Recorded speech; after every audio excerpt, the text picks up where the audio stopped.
Hi, I'm Lisa Neff-Wheeler. I've lived in New Jersey the majority of my life. I've lived in the Hillsborough, Montgomery, New Jersey area for over 30 years. I love living here.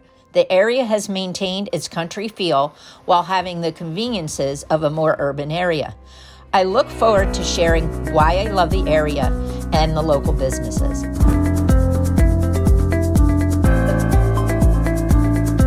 Hi everyone, thanks for tuning in. I'm Lisa Neff-Wheeler, Realtor with Coldwell Banker Realty, and I'm here today with Ashley Rose. Hello. Hello.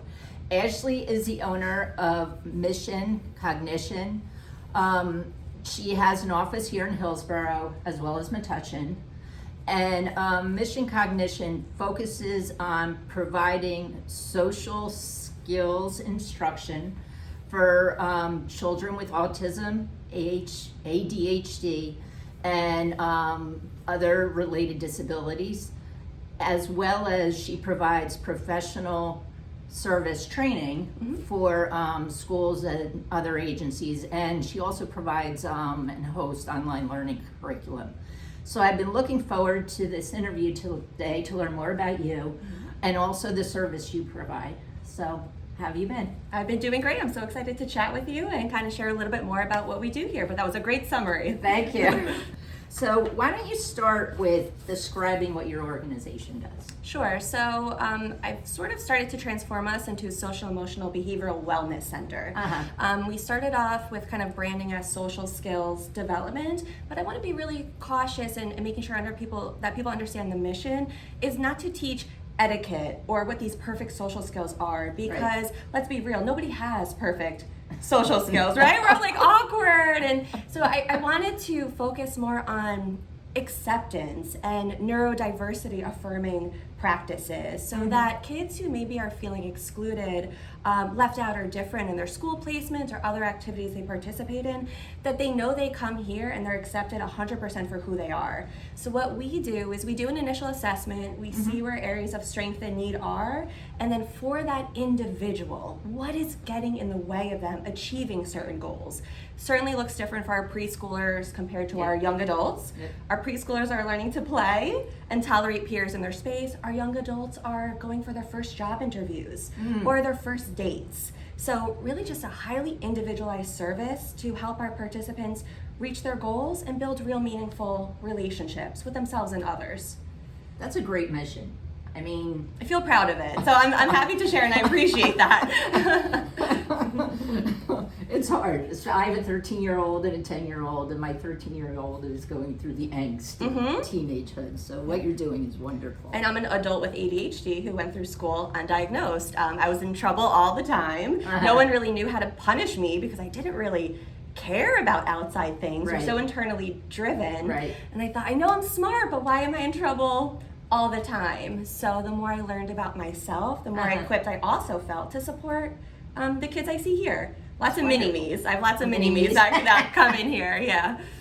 So is that kind of what you just talked through really why you chose to start the business? Or? No, it's really evolved into that. So my first experience was with autism. So I had taken a job as a mother's helper when I was 17 years old. Family of 3, youngest son, autism diagnosis. I definitely was not the type that felt like comfortable around disabilities. I was really hesitant, unsure about the unknown. But as I got to know that family and just love them, the mom really encouraged me, hey, I see these skills in you, go into special education. I think this would be awesome. So I didn't know about my own ADHD diagnosis until I was 30. Wow. Yes. So it was very much an autism thing initially early on. I decided I was formally going to go to school for that. I was working in school districts, seeing kids in their home. But things have really evolved with the population that I serve here. Diagnosis doesn't drive treatment. So I have a lot of kids that have an autism diagnosis or ADHD, but regardless of what that label is, we're looking at individuals. You're struggling to connect with others socially, to communicate, to regulate your emotions, to problem solve. You're falling apart a bit on a play date or at recess. You got kicked out of Boy Scouts and Gymboree, we're the place. So I'm not so worried about a diagnosis. That makes sense, because then you get the stigma of a diagnosis sometimes. Yeah, and people view it very, very differently. Yeah. So no matter what your needs are, what somebody's labeled you with, you're accepted here and you're supported here. That makes sense. So it sounds like you started your journey, at a young age. Mm-hmm. Were there any other kind of experiences that made you choose your profession? It's funny, it became like a marriage of two things. So I thought I wanted to be a kindergarten teacher or a profiler for the FBI. It was like two. Wow, those are very diverse. I was always interested in what kind of, makes people tick or why they do what they do.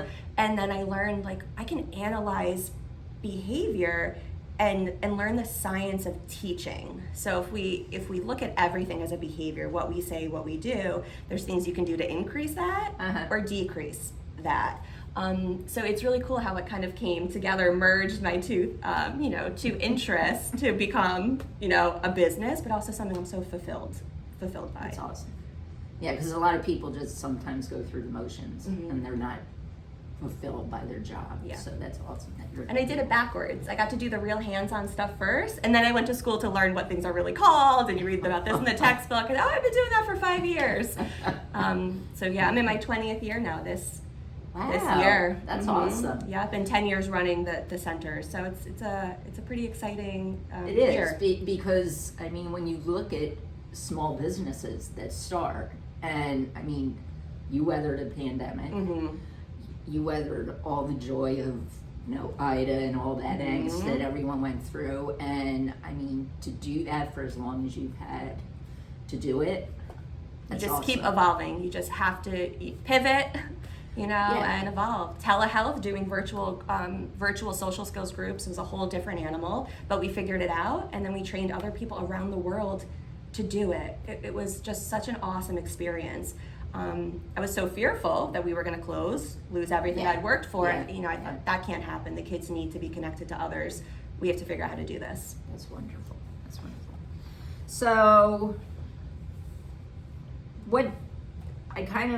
I was going to ask you what drives you to do what you do, but you kind of explained it. Are there other things that, you didn't really talk about in the last minute or so? I think just seeing that there's such an intense need for the development of relationships, that self-regulation piece, coping skills. Kids are in school all day long with other peers, but that's not happening through osmosis. Right. And they're difficult skills to teach. And it's not about pulling a kid out for 15 minutes for a lunch bunch, or doing one lesson a day. It really has to be embedded in everything we're doing every day. So when I see that need still exists, I'm just motivated to continue to try to fill it, meet that need, offer the solution. And then I'm big on the training. We do a ton of professional development, just supporting others, not even to open something necessarily like we have, but if you're in contact with kids in any way that you're supporting development, here's some great tools you can use to support social emotional development. That's awesome. Because of what kids have gone through, because of what everyone's gone through, I mean, these last couple of years have been pretty harsh. Yes. I mean, unforeseen harsh, what we went through.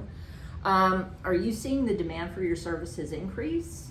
Yes. I think a couple things have happened. People were certainly concerned or afraid to have their child in a group setting, so we hit we kept a lot of our current kids, a little bit of a plateau with new kids coming in.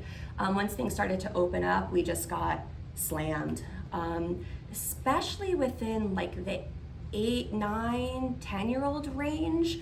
That's always been a pretty big age group for us. I think play becomes more formal. There's different types of conflict in their interactions with peers, but that's a huge population for us now. When I look at kids developmentally, they really are looking like they're 2 years behind. Wow. So the things that our 9-year-olds are struggling with are things that were more common at around 6-year-old, 7-year-old. Our kids who are struggling even when they had access to peers are struggling, even more so now. Those opportunities were just so limited. So trying to catch up a bit, and also just really have fun with them, do things that are developmentally appropriate.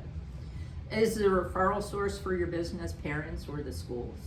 It's a mix. So it's definitely parents telling other parents. We get a lot of referrals from developmental pediatricians, and that's we've never gone out specifically to meet and greet. So that's parents who go to a variety of appointments and tell their providers, hey, we're going here. It's been really beneficial, letting them know what we're working on, and they refer families to us, which has been amazing. Yeah. Speech language pathologists, occupational therapists, which I love because I think multidisciplinary collaboration is really important.